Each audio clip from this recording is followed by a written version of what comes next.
Omer al-Khattabi ka pas një kuvent, një mexhlis ku i kanë mbledh sahabët e vjetër, që prej fillim e kanë pas islamit, i kanë ditë këtë gjërat në lidhje me islamin. Megjithatë, e ka marrë Ibn Abbasin shpesh në atë mexhlis, në atë kuvent.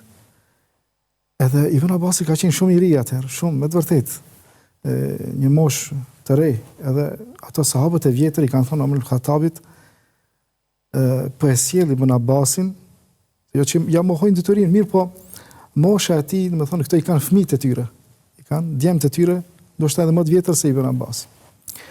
Mirë po Omer al-Khattabi ka qenë shumë vigjilent, shumë inteligjent, do gjana i ka pa, do të thonë, ka qenë larg pamës, i ka pa pak më ndryshe se tjerët. Edhe ka dashur më javë argumentu këtë prezencën e Ibn Abbasit, pse ai e merr Ibn Abbasin në atë kuvent. Edhe një ditë i tuban ata, edhe Ibn Abbasi prezent dhe i thotë, duhet ju pyes një pyetje.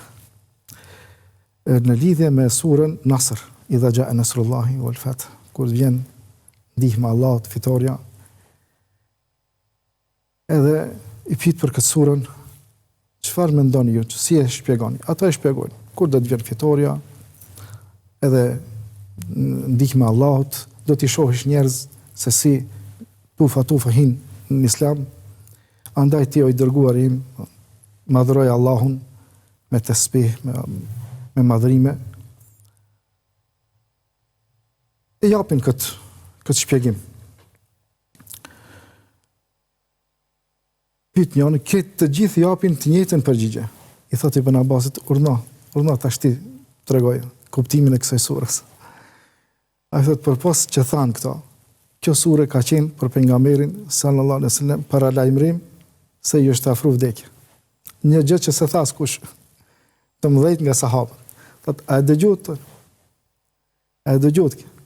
E pejgamberi sallallahu alaihi wasallam pas kësaj sure, pas zbritjes kësaj sure, ka jetuar 80 ditë.